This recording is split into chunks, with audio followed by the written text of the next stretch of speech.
ये आपका स्वागत है। मैं विवेक बिंद्रा, मोटिवेशन स्पीकर और बिजनेस कोच। आज बात करूंगा अमर शहीद भगत सिंह की। 1907 में इनका जन्म हुआ। लयालपुर नाम का गांव लाहौर में पड़ता था आज, जो कि पाकिस्तान में है।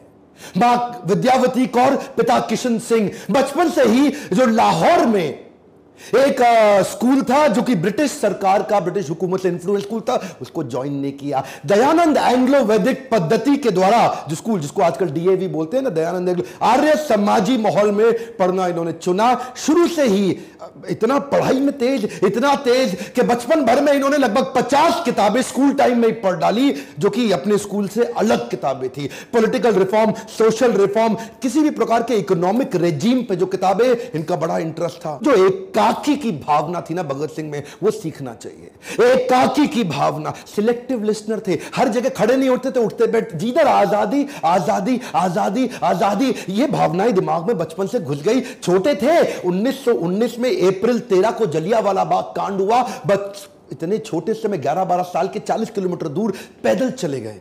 उसी जलियांवाला बाग में पहुंच गए। वो आवाजें कौन रही थी इनके दिमाग में, जो वो लाशें थी वहां पे, कितने लोग चले गए। काफी लोग तो वहां पास में पड़ा कुआं था, उसी में डूब गए, उसी में कूद के छलांग मार के, क्योंकि जनरल डायर ने जो गोलियां मारने का सबको आदेश दे दिया। कहते हैं कि आज भी उस कुएं से पानी निकालो तो उसमें रक्त की बूंदें मिलती हैं आज भी। ये वहां से खून से भरी मिट्टी को बर्तन में डाल के ले आए, एक बोतल में, और घर में लाके इतने सुन्न हो गए। सोचो छोटा सा बच्चा है, क्योंकि इसके दिमाग में ना वो घुस चुका था। इसकी बहन ने पूछा क्या हुआ, बता दे क्या हुआ, इतनी देर से क्यों आया। ये बोला ये खून मेरे उन शहीदों का है, देशवासियों का, जिसका मैं बदला लूंगा, अंग्रेजों को मार भगाऊंगा। जब इनके पिता खेती किया करते थे ना, बोले आम की गुठली क्यों बोई, पिता से पूछते थे। पिता कहते थे बेटा आम लगेंगे, पेड़ लगेगा। ये कहते थे ठीक है जी, मैं बंदूक बो दूंगा ताकि बंदूकों का पेड़ लग जाए। इतने छोटा सा बच्चा क्या सोच रहा है, कहता है कि मुझे बंदूक इसलिए चाहिए ताकि अंग्रेजों को भगा दूं। 1920 के आसपास गांधी को देश से बहुत ताकत, बड़ा सहयोग मिल रहा था। गांधी उस समय पावरफुल आवाज बन चुके थे देश की, जिन्होंने आम जनता की आवाज को उठाया। अहिंसावाद, वो क्या कहते हैं, मुझे लड़ना नहीं है, लड़े बिना अंग्रेजों को, गोरों को भगा दूंगा। नॉन कोऑपरेशन मूवमेंट चालू किया। ये नॉन कोऑपरेशन मूवमेंट आपने इतिहास, हिस्ट्री में जरूर पढ़ा होगा। क्या कहते हैं, असहयोग आंदोलन। गोरों का लाया, गोरों का बनाया, जो कुछ रिजेक्ट करते जाओ, रिजेक्ट करते जाओ, रिजेक्ट करते जाओ, पागल लोग चले जाएंगे देश से। गांधी बोले शांति से करा दूंगा इस काम को, और पूरा देश मान गया। उस समय बड़े प्रभावित थे शहीद आजम भगत सिंह उनके विचार से, वो भी ज्वाइन कर गए। उन्हीं दिनों चौरी चौरा नाम का एक स्थान, जो कि गोरखपुर में, बिहार के नजदीक आज भी पड़ता है, वहां पे 1922 में, उस समय 14 साल के रहे होंगे भगत सिंह, 1922 में इन्होंने एक पुलिस थाने के सामने जोरदार प्रदर्शनकारियों ने शोर मचाया। वहां एक बाजार में अंग्रेजी शराब बिक रही थी, अंग्रेजी कपड़े बिक रहे थे। वहां इन्होंने शोर मचाया कि गोरे वापस जाओ और ये कपड़े और शराब की बिक्री बंद करा दो। और जो वहां का जमींदार था, अंग्रेजों से इन्फ्लुएंस था गोरों से उस समय, उस जमींदार ने गुप्तेश्वर सिंह नाम के थानेदार को रिक्वेस्ट किया, भाई ये बंद करा दो, मेरा धंधा खत्म हो जाएगा, इसको बंद कराओ। और चौरी चौरा में तभी पुलिस वाले बाहर आ गए। उन्होंने हवाई फायरिंग करी, बोला बंद करो इस आंदोलन को। ये बोले हम क्या कह रहे हैं, हम तो कुछ नहीं कह रहे, हम तो कह रहे हैं हम केवल अंग्रेजी सामान नहीं खरीदेंगे, शराब नहीं खरीदेंगे, कपड़े नहीं खरीदेंगे। लेकिन गुप्तेश्वर सिंह माना नहीं। अच्छा, भीड़ 4000 लोगों की थी। वहीं गुप्तेश्वर सिंह ने कई गोलियां हवा में चलाई, ये नहीं माने, उन्होंने 2-4 को गोली मार दी। वहीं 2 प्रदर्शनकारियों की वहीं मृत्यु हो गई। भीड़ और आग बबूला हो गई। गुप्तेश्वर सिंह ने हवा में और कई गोलियां चलाई, बोला मार दूंगा। फिर सामने गोलियां चलाई, वहां के दरोगा थे ना, वो उनको तो करना था। और जब गोलियां चलाई उन्होंने, 3-4 लोग जैसे ही और मरे। इतने में ये तैयार नहीं थे दरोगा, इनकी गोलियां खत्म हो गई, भीड़ आ गई। और भीड़ ने, जब इनकी गोलियां खत्म हुई तो उनको मारना शुरू किया, पुलिस वालों को। और मारते मारते ये भगा के उनको थाने में ले गए, थाने को आग लगा दी। कई 17 पुलिस कर्मियों की उसी थाने के अंदर मौत हो गई, आग के नीचे जल गया। और वहां पे गांधी को बहुत आहत हुई। बोला मैं कह रहा हूं असहयोग, अहिंसा, और तुमने इतनों को मार दिया। वो दिन नॉन कोऑपरेशन मूवमेंट गांधी ने वापस लिया, और जैसे ही मूवमेंट वापस लिया, ये लोग परेशान हो गए। भगत सिंह और उनके जितने प्रकार के उसी विचारधारा के लोग, वो बोले 2 दल बन गए। गरम दल, नरम दल। नरम दल गांधी का था और गरम दल भगत सिंह जैसे लोगों का था। उन दिनों बोल्शेविक मूवमेंट रशिया का था, उससे ये बड़े प्रभावित थे। मैंने बताया ना, विदेशी किताबें भी बहुत पढ़ते थे। बोल्शेविक मूवमेंट, ये बोले कि लड़ना पड़ेगा। अब तो बात ये थी कि हो सकता है अगर गांधी नॉन कोऑपरेशन मूवमेंट वापस ना लेते, आजादी जल्दी मिल गई होती। एक्चुअली उन दिनों ना भगत सिंह तो नाचा करते थे, आजादी मिलने वाली है, आजादी, क्योंकि नॉन कोऑपरेशन मूवमेंट सक्सेसफुल था, पूरा देश को सहयोग मिल रहा। गांधी ने वापस ले लिया, बोला अभी आप तैयार नहीं हो, आपने गुप्तेश्वर सिंह पुलिस वाले को और पूरे थाने को क्यों मार के खत्म कर दिया। गांधी ने रोक दिया पूरा आंदोलन। ये लोग उस समय आग बबूल बोले अब लड़ना पड़ेगा।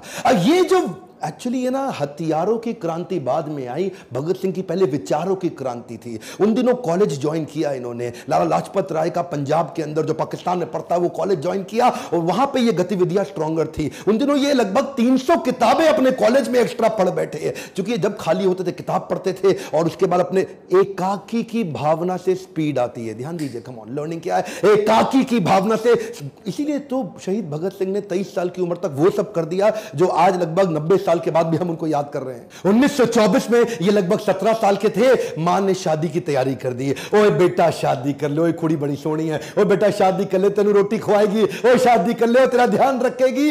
मां बोलती रह गई और ये क्या बोली, दुल्हन मेरी दुल्हन नहीं होगी, आजादी ही मेरी दुल्हन होगी। रातों रात चिट्ठी लिख के भाग गए, मां रोती थी, अकेली पड़ गई। क्यों ऐसा होता है कि भगत सिंह की जब बात हो तो हम चाहते हैं पड़ोसी के बच्चे के घर पैदा हो, अपने घर पे सब कुछ छोड़ के। ये वहां पंडित आजाद की टीम को ज्वाइन कर लिया और जाके क्या बोले, अब एकाकी की भावना। जानते हैं शुरू में तो बचपन में बड़े एक्साइटमेंट में रहा करते थे, कुश्ती लड़ते थे, अभिनय का शौक रखते थे, लेकिन एकाकी की भावना के चलते 1925 में इन्होंने, अभी 18 साल के हुए थे, काकोरी कांड की तैयारी कर ली। काकोरी कांड को उन्होंने सफल बनाया, पैसे की जरूरत थी, अंग्रेजी खजाने को लूट लिया और लूटने के बाद अच्छा पकड़े गए, उसे पकड़े गए अशफाक उल्लाह खान और राम प्रसाद बिस्मिल, इन दोनों को फांसी हुई। 2 शह सवारों को जब फांसी की सजा सुनाई, ये लोग टूटने के लिए नहीं बने थे, ये तोड़ने के लिए बने थे। राम प्रसाद बिस्मिल की वो याद आ गई इनको बात, सरफरोशी की तमन्ना अब हमारे दिल में है, देखना है जोर कितना बाजुए कातिल में है। क्या मतलब, सरफरोशी, कटा लूंगा अपना सर, ये मेरी तमन्ना है, और तेरी बाजू में कातिल दम कितना है, मेरी तमन्ना ज्यादा बड़ी है गला कटाने की कि तेरी बाजू में ताकत कितनी है, वो आके देखते हैं। ये आपने सुना तो होगा, मतलब पहचानिए, ये इसको बोलते हैं विचारधारा। सरफरोशी की तमन्ना, अपना गला कटा लेने की तमन्ना, वो ज्यादा बड़ी है कि तेरे बाजू में जोर मेरी कत्ल करने का बाजुए कातिल में है। दशहरा ग्राउंड में चले गए, लिखने में बहुत तेज हुआ करते थे उन दिनों, पत्रिकाओं में, अखबारों में ये लेख लिखा करते थे सोशल रिफॉर्म्स के बारे में, अंग्रेजी हुकूमत के खिलाफ, कभी अपने नाम से कभी बेनामी लेख लिखा करते थे। और ये वहां जाके पर्चे बांटने लगे। दशहरा ग्राउंड में हजारों की भीड़ होती है, अपनी टीम तैयार करनी है, इनको लोग जोड़ने हैं, अंग्रेजी हुकूमत के खिलाफ पर्चे बांटते पकड़े गए, वहां बम फोड़ के भागने लगे, फिर पकड़े गए। और इस बार इनसे, अच्छा कोर्ट जानती थी कि इसको छोड़ना नहीं है, पुलिस जानती थी अंग्रेजी हुकूमत छोड़ना नहीं है। जब बेल की बात करी, 60,000 रुपए मांग लिए। ये 60,000 रुपए, थोड़ा सा मैं चाहता हूं आज व्यूअर्स को कि विजुअलाइज करो, आज के 60,000 रुपए नहीं, 90 साल पहले के 60,000 रुपए। कितने ही कितने खेत बेच के वो जमानत देके इनको बाहर निकाला, ये अगली तैयारी में लग गए। 1928 में जब लगभग 20 साल के थे, लाला लाजपत राय, जो कि थे तो उनके गुरु के समान, लेकिन विचारधारा में फर्क था। लाला लाजपत राय नरम दल के थे, ये गरम दल के थे। उन्होंने कन्विंस कर लिया कि साइमन कमीशन के खिलाफ हम नारेबाजी करेंगे, लाहौर में ऐसी नारेबाजी करेंगे कि साइमन कमीशन वापस जाओ, वापस जाओ, वापस जाओ, बिना हथियार के करेंगे। ये लाला लाजपत राय के कहने पे आ तो गए, लेकिन वहां पुलिस वालों ने इन पे इतना लाठीचार्ज किया, इतना लाठीचार्ज किया, लाला लाजपत राय को कहीं चोटें आई और उसके बाद अस्पताल में उनका इलाज के दौरान देहांत हो गया। वो बोले थे कि मेरी मौत ब्रिटिश सरकार की ताबूत पे आखिरी कील साबित होगी। भगत सिंह, राजगुरु, जयगोपाल, चंद्रशेखर, हालांकि ये लाला लाजपत राय को पसंद नहीं करते थे विचारधारा में, लेकिन उनकी मौत से आहत बहुत हो चुके थे। बोले पिता समान है हमारे, इनकी मौत का बदला तो लेना पड़ेगा। जेम्स स्कॉट, जिसने ये मारने का आदेश दिया था, उसको गोली मारेंगे अब हम। चारों ने तैयारी कर ली, वहां कोतवाली के सामने लाहौर में चारों ने अपनी अपनी जगह बना ली और स्कॉट के बाहर निकलने का थाने से इंतजार कर रहे थे कि गोली मार के भागेंगे उसको। गलती हो गई, स्कॉट की जगह डिप्टी सुपरिटेंडेंट ऑफ पुलिस उस समय सॉन्डर्स, वो बाइक से निकला और राजगुरु ने उस पे गोली चला दी, एक गोली मारी उसको, यहां भगत सिंह भाग के आए, 3 गोली सर में और मार दी, इंश्योर कर दिया खत्म कर दे। पीछे से एक वही थानेदार हिंदुस्तानी था, वो भागते हुए आया था उस समय, बोला चंद्रशेखर आजाद ने तुझको नहीं मारना चाहते, तू इंडियन है, वापस चला जावा, लेकिन क्योंकि वो पुलिस के इन्फ्लुएंस में ब्रिटिश सरकार के था, उसको भी गोली मार के ये भाग गए। डीएवी कॉलेज था वहां पे, उसकी बिल्डिंग के पीछे से, क्योंकि वहां इनकी चलती थी, छुपते छुपाते भाग के निकल गए। अब धरपकड़ चालू हो गई। इन्होंने क्या किया, अगले दिन, अभी यहां रुके नहीं, अगले दिन पर्चे लेके लाल स्याही से लिख डाला, पूरे लाहौर पे चिपका डाला दीवारों पे कि हमने लाला लाजपत राय की मौत का बदला सॉन्डर्स को मार के उसकी हत्या करके ले लिया है। ये तो ब्रिटिश सरकार की बड़ी हार थी, उनका दिमाग अब हिल गया, अब उनकी बुद्धि चकरा गई कि भाई इनको पकड़ना है। ये लाहौर से निकलने वाले हर नौजवान पे नजर रखे हुए थे, ये किधर है, ये किधर है, इसको पकड़ना है। इन्होंने लाहौर से भागने की योजना बनाई। उस समय भगवती चरण वोरा की पत्नी दुर्गा भाभी, ये उनके पास गए राजगुरु और भगत सिंह, और उनको मना लिया कि वो इनकी पत्नी का रोल निभाए थोड़ी देर के लिए। और हालांकि सरदार थे, ये सिख थे, इन्होंने अपनी दाढ़ी मूछें काटी और पगड़ी हटाई, बाल काट लिए और बढ़िया सी हैट, अंग्रेजी पोशाक पहनी, ओवर पूरा फुल लेंथ सूट पहना, टाई लगा के अंग्रेजों की तरह, और दुर्गा भाभी को साथ में अपनी पत्नी, और वहां पे जाकर के रेलवे स्टेशन पे पहुंचे। अच्छा, राजगुरु को उन्होंने नौकर बनाया, उसको 2nd क्लास की स्लीपर टिकट दिलाई और खुद 1st क्लास एसी की टिकट ली, और वहां जाकर के लगे रहे अंग्रेज ढूंढने में, लगे रहे। उस समय इनको पहचान ही नहीं पाया, इन्होंने पूरा चेहरा मोहरा सब बदल लिया, निकल के भटिंडा के रास्ते कलकत्ता की ट्रेन पकड़ ली और निकल गए। ब्रिटिश सरकार की मजदूर विरोधी नीतियों से ये बहुत दुखी थे, परेशान थे, उसके खिलाफ आवाज उठा रहे थे, ब्रिटिशर्स सुन नहीं रहे थे। फ्रेंच रेवोल्यूशन के दौरान 1893 में फ्रेंच असेंबली के अंदर भी लो इंटेंसिटी का बॉम्ब फेंका गया। उन दिनों ये किताबें पढ़ते ही थे, दुनिया भर में देख रहे थे कि आजादी के लिए क्या क्या चल रहा है, इन्होंने भी तैयारी करी। बटुकेश्वर दत्त को अपने साथ लिया, एक लो इंटेंसिटी का बॉम्ब तैयार किया और कुछ पर्चे लिखे वहां पे, और अचानक वहां पे जाके असेंबली, सेंट्रल असेंबली में पहुंच गए, खाली जगह ढूंढी और वहीं बॉम्ब फेंक दिया। लो इंटेंसिटी का बॉम्ब था, किसी को नुकसान ना पहुंचे, धुएं का गुबार हो गया। पर्चे उठा के हवा में फेंके और हर पर्चे पे लिखा था, बहरों को सुनाने के लिए धमाका जरूरी है। क्या बोले? बहरों को सुनाने के लिए धमाका जरूरी है। और ऐसा धमाका, धुएं के गुबार में भाग के निकल सकते थे, चाहते तो चुपचाप वहां से चले जाते, लेकिन वहां गायब हो जाते, कोई पकड़ नहीं पाता, लेकिन जानबूझ के वहीं चिल्लाना, इनकलाब जिंदाबाद, इनकलाब जिंदाबाद, और जाकर अपने आप को पकड़वा दिया कि ले लो मुझको। ये एक ऐसा लड़का था, सबको जीना पसंद है और मौत भी सबकी आनी है। ये वो लड़का था जो अपनी डेथ को डिजाइन कर रहा था। ये चाहता था कि अब मुझे अंग्रेजी हुकूमत पकड़ ले, क्योंकि हो सकता है माहौल ठंडा होने वाला है। सोचिए, एक 21 साल का लड़का अपनी कुर्बानी की, अपनी डेथ को डिजाइन करने जा रहा है, शहीद होने जा रहा है। कहता है मुझको पकड़ो, और मैं तो वैसे ही एनार्किस्ट हूं, मैं तो वैसे ही आपकी हुकूमत की, मुझको गोली मार दो, मुझको गोली मार दो। एनीवेज, उसको फांसी की सजा सुनाई गई इन दोनों को। अब इनका लगभग 2 साल का कारावास था। पर यह एक ऐसे क्रांतिकारी जो जेल में भी आजाद थे, वहां पे भी अपनी क्रांति, नाक को चने चबवा दी अंग्रेजों को, उनके नाक में दम कर दिया। क्योंकि वहां पे फूड और फैसिलिटी ठीक थी नहीं, वहां पे जेल में 10 बाय 10 के कमरे में 10-10 कैदियों को रखते थे, बर्तन ठीक नहीं थे, खाना ठीक नहीं था,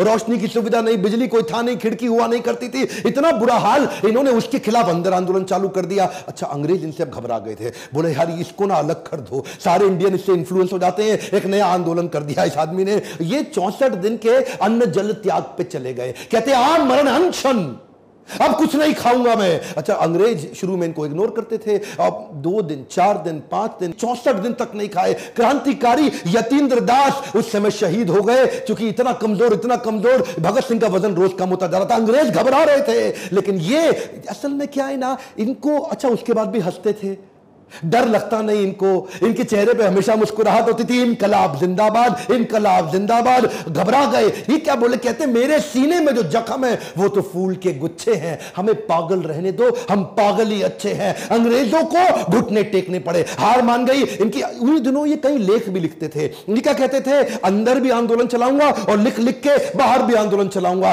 इन्होंने एक इंस्ट्रक्शन दी थी, जेल में मुझसे कोई मिलने आएगा तो नई किताब लेके आएगा, कभी बॉल्शेविक रेवोल्यूशन की किताब लाएगा, फ्रेंच रेवोल्यूशन रेवोल्यूशन की किताब लाएगा, लेनिन की लाएगा या मार्क्स की किताब लाएगा। उन दिनों ये बिल्कुल सोशलिस्ट रिफॉर्मर हो गए थे, ये पहले सोशलिस्ट लीडर थे हमारे कंट्री के। उस समय एचआरए को एचएसआरए इन्होंने कर दिया, सोशलिस्ट रिफॉर्म अपने मूवमेंट को बना दिया। देखते ही देखते 300 किताबें और पढ़ डाली और 3000 पन्ने लिख भी डाले। आज उसको बाद बाहर भेजते थे उसको, आज उनमें से कुछ है और कुछ नहीं है। कहते तो थे कि ये एक नास्तिक है, लेकिन भगवत गीता की छोटी किताब और स्वामी विवेकानंद का चित्र जेब में जरूर रखते थे। जेल में भी किताबें पढ़ने की दीवानगी को लेकर अंग्रेज भी बड़े परेशान हो चुके थे। कार्ल मार्क्स और लेनिन से ये विशेष प्रभावित थे। अब इनको फांसी की सजा दे दी गई। ये क्या कहते थे, मैं एक ऐसा पागल हूं जो जेल में भी आजाद हूं। जब इनको इनसे पूछा गया तुम्हारी आखिरी ख्वाहिश क्या है, कहते हैं मैं लेनिन की बायोग्राफी पूरी पढ़ना चाहता हूं, लेनिन की बायोग्राफी पढ़ के ही मरूंगा। जब इनको बुलाया जाने वाला था ना उस दिन, जिस दिन इनको फांसी देनी थी, तो ये क्या बोले, ठहरो अभी, देखते नहीं एक क्रांतिकारी दूसरे क्रांतिकारी से मिल रहा है। और लेनिन की किताब के आखिरी पन्ने पढ़ के ही उठे। 24 मार्च की तारीख मुकर्रर की गई इनकी फांसी के लिए। और जैसे जैसे फांसी के दिन नजदीक आने लगे, किसी को पता लगे ना कि उसकी मौत का समय आने वाला है, उसकी घबराहट बढ़ जाती है, उसकी और टेंशन, उसका आधा वजन वैसे ही खत्म हो जाता है। लेकिन ब्रिटिश हुकूमत परेशान थी कि ये और खुश कैसे हो रहे, अरे ये इतने निडर ये एक्साइटेड है। देश भर में इस तारीख की खबर फैलने से ब्रिटिश सरकार पे प्रेशर बन रहा था कि भाई ऐसा ना हो इनकी फांसी के दिन 24 मार्च यहां बड़ा दंगा हो जाए, ऐसा ना हो कि यहां आग ही लगा दी जाए, बहुत भीड़ आने वाली थी। ये पहली बार ऐसा हुआ कि फांसी का समय जो सुबह का होता है, केवल इन तीनों के चक्कर में 23 मार्च को अचानक आनंद फानन में इनको रात को बुला लिया गया कि तुम्हें फांसी दी जाएगी। इन्होंने प्रेम से मुस्कुराते हुए बोला, पे सर पे कपड़ा मत बांधना और हमारे हाथ मत बांधना। कुछ ऐसा हो सकता है क्या? उन्होंने बोला ठीक है हाथ नहीं बांधते लेकिन सर पे कपड़ा तो बांधना पड़ेगा। ये मुस्कुराते हुए इनकलाब जिंदाबाद दोनों फांसी पे चूम के फंदे को गले पे झूल गए। गर्व है मुझे कि मैं ऐसे देश में जन्म लिया जहां अमर शहीद भगत सिंह आए थे। लेकिन मुझे दुख है कि आज भी कई मूर्ख बेवकूफ इतिहासकार अपनी हिस्ट्री की किताब उठा के देख लेना, इनको शहीद का दर्जा नहीं देते, इनको आतंकवादी उन्होंने लिखा हुआ है किताबों के अंदर। दुख होता है मुझे। हमारे गांधी को राष्ट्रपिता माना, मुझे कोई तकलीफ नहीं है। गांधी को राष्ट्रपिता, फादर ऑफ नेशन सब बोलते हैं, मुझे कोई तकलीफ नहीं। पर क्या भगत सिंह को हम राष्ट्रपुत्र की उपाधि दिला सकते हैं? 550 सांसद, 545, मैं चाहता हूं उन तक ये वीडियो पहुंचे, संसद में आवाज उठे कि भगत सिंह को राष्ट्रपुत्र की उपाधि घोषित की जानी चाहिए, भगत सिंह को ऑफिशियली शहीद का दर्जा दिया जाना चाहिए। आज भी अंग्रेजों की किताबों में इनको शहीद नहीं माना जाता, आतंकवादी माना जाता है। आप मेरा साथ दीजिए, कमेंट बॉक्स में लिखिए और वीडियो को शेयर करिए, सही लोगों तक पहुंचाइए ताकि इस आवाज को उठाएं और क्यों ना हम इनको राष्ट्रपुत्र की उपाधि दिलाएं। मैं खुद अपने सारे ऑफिशियल सोशल मीडिया चैनल्स पे इस वीडियो को शेयर करने वाला हूं। आपसे भी रिक्वेस्ट करता हूं, भगत सिंह की मौत को, उनकी शहादत को बेकार मत जाने दीजिए। इस आवाज को मेरे साथ उठाइए। अगर थोड़ा भी अच्छा लगता है इस प्रकार की एजुकेशनल वीडियोस, लाइक करिए और अगर सब्सक्राइब नहीं किया, बेल आइकॉन नहीं दबाया, अब से अगला वीडियो मिस हो जाएगा।